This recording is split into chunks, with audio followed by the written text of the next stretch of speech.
थक्क करणारी गोष्ट आहे मित्रांनो, 3 ऑगस्टला नितीन गडकरी यांच्या नागपूर येथील निवासस्थानावर आंदोलकांनी E20 विरोधात मोर्चा काढला।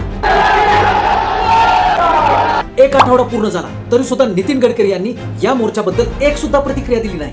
मुख गिळून गप्प बसले। त्यांच्या या गप्प बसण्याला जनतेने काय समजायचं? केंद्रीय मंत्र्याच्या घरावर मोर्चा निघतो आणि तो मंत्री गप्प बसतो। लोकशाहीमध्ये असं चालतं का? माध्यमांशी संपर्क साधून काहीतरी प्रतिक्रिया देणे अपेक्षित होतं।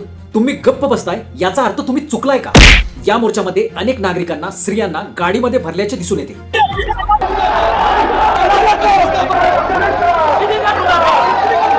नितीन गडकरी मुर्दाबाद अशा घोषणा नागरिकांकडून होत होत्या।